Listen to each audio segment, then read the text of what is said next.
Hello Hasbro fans, this is Separatist Destroyers back again with yet another Star Wars action figure review, and today taking a look at what the 2013 Yoda packaging look Hasbro items or products.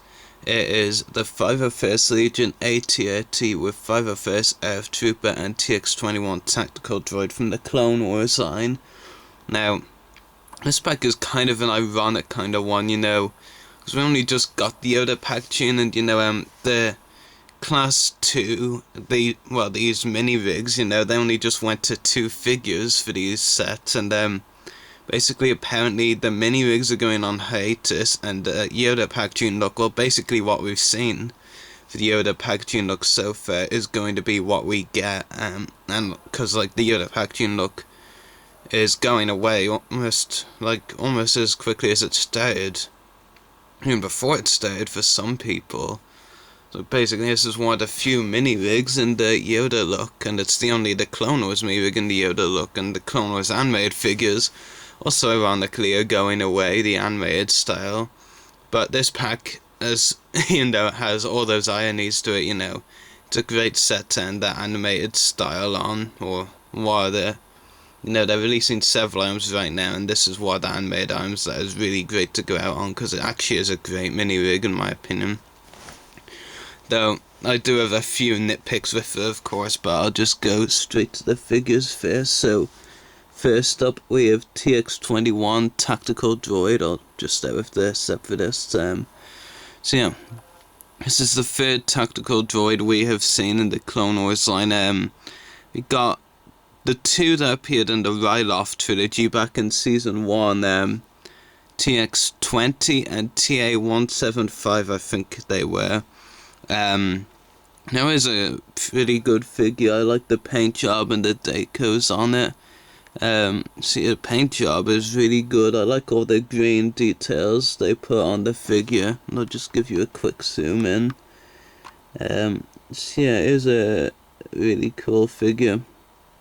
The simple fact is, now, most of you would think this set is purely based on the Umbara arc from Season 4 of the Clone Wars, which the 501st ARF Trooper that you see over there, and the AT-AT which you see there, but this actually is this figure comes from much further back.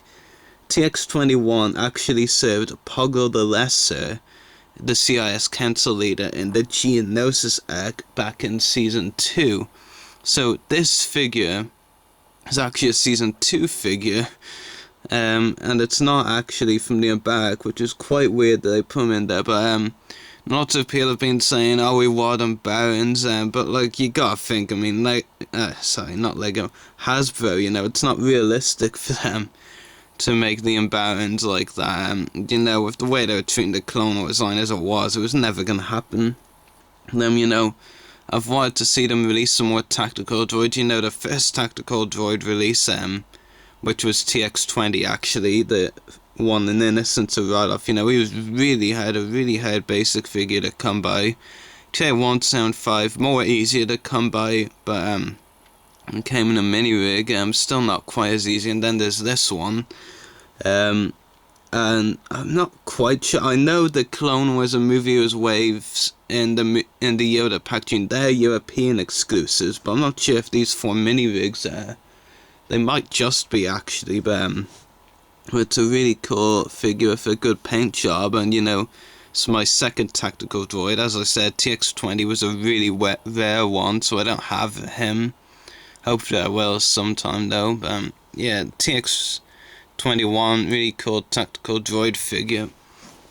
Next up, when we want to the after, actually, while I wait, just give you a look at the packaging. So which I really shoved at the start. So here you have the 501st ARF Trooper and AT-AT tactical droid TX-21. Here you have a nice look at the ARF Trooper, and I've just accidentally knocked TX-21 down. Good look at the ARF Trooper, and here is a good look at TX-21 as well. And back of the packaging, the description, which you probably can't see. Damn, I'm just knocking everything over now. The description reads, an ARF trooper pilots an AT-AT in the combat, and like the UK pack, you know, European, it just says in several different languages. Basically, get a look at a few of the features and all that. The AT-AT, you know, it's a vehicle that's actually been released a lot of times, so, you know, you probably know the feature at this stage. It does come with this like background, this like, don't really know what you call it, but like kind of background cardboard piece, no, which is pretty cool, even though the battle droids didn't appear in the Unbound arc whatsoever. If you look pretty far into the background, you know, it's actually kind of hard to tell on the video. If you look into the background around there, I think it is, yeah, that is actually an Unbound, so that's the closest we'll get to seeing an Unbound figure, I'm afraid, but kind of ironic. They also did the same with the Scuba Clone set mini-rig last year. You know, they'd riffed Tamsin in the diorama piece thing for that mini-rig, which is quite amusing. So I'll just stand those back up. Anyway, here is the Firefest ARF Trooper, and the major, or more slightly not minor nitpick has to be with this one. That is, the helmet design is all wrong, you know. It's still a cool figure, don't get me wrong, and it does mix in well with the other ARF Troopers was released, but in the Unbound, the ARF Troopers, I should say, have a new design, you know, closer to the AT-AT drivers in Revenge of the Sith. This ARF Trooper, you know, the figure, you know, has a cheap date, basically. Glad they didn't make an all-new sculpt, including an AT-AT driver helmet style, and take away articulation. Now, I'm glad it's still the fully articulated ARF Trooper mold that we know and love. You know, it's just inaccurate. You know, the helmet is wrong, but now, considering, you know, animated style is done, we probably aren't gonna get any more, you know, ARF Troopers like that appear on the Clone Wars in the AT-AT drive style. So it does make kind of sense to have it released like this. Here's a zoom in. I do like the blue markings, the blue Firefest markings they did for the figure, really good.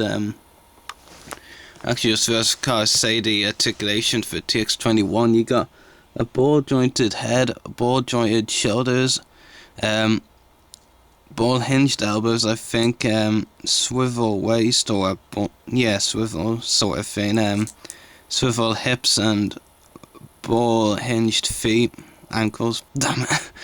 I'm not with it today, am I? Too much focus on conventions, that's it. And, well, I can't get this wrong. The ARF... sorry, I did get it wrong. The ARF Trooper articulation is a ball jointed head, ball hinged shoulders, ball hinged elbows, ball hinged wrists, ball hinged waist, ball hinged hips, ball hinged knees, and ball hinged ankles. So, super articulated figure if ever there was one. So yeah, the ARF Trooper is a really cool figure. In fact, both figures are, you know, I'm very happy with both of the figures. Even though I do have slight nitpicks with both, well, mainly the why do I keep trying to call him an AT-AT, but mainly with the ARF Trooper. That's where my more major nitpick is. No, I don't really have a nitpick with the tactical droid, it just doesn't make sense in this pack. The AT-AT itself that I could finally get to, I've been saying AT-AT for the last while. No, it does have a very nice Firefest design, you know, I think it almost looks too plain, you know. Fairly sure it should be like a more greyish colour, you know, darker. Obviously this is grey, but it's like light. You know, the grey isn't really supposed to stand out, you know, the Firefest markings are a bit supposed to stand out, but doesn't really seem to be how it is, which is kind of a bit troubling actually, but it was a great vehicle. Now, personally, in my opinion, I prefer Hasbro to release mini-rig vehicles actually based on proper vehicles rather than their own made-up crap, because most of them usually are terrible. So yeah, I'm really happy to have another 501st to add to the collection. I'll be using all three of these, the two figures and the vehicle, AT-AT vehicle, in my stop motion, of course, because they'd fit in perfectly. Expect to see a lot of the ARF Trooper and AT-AT Walker especially, the AT-AT itself does have a ticket edge as well, but also it's a rotating cannon, swivel like legs and ball hinged feet basically. So yeah, it is pretty cool. I really like this mini rig for sure. I'd say honestly it is one of my favourite mini rigs that Hasbro has released. I'm very happy that they released it, you know. Like, it's one of the last times that we'll see an animated style from the Clone Wars line, so yeah, it is really cool. I don't know what I'm doing today, TRT, but it just doesn't want to stand up right now, but I think I've managed to stand it up somehow. Yeah, it is definitely a really cool set. If you see it, I highly recommend picking it up because it really is worth it. So yeah, I'd say 9.5 out of 10, maybe a 10 out of 10, but definitely no lower than 9.5. Great mini rig, highly recommended, and if you see it, pick it up because you won't regret it. So anyway, may the force be with you and happy hunting.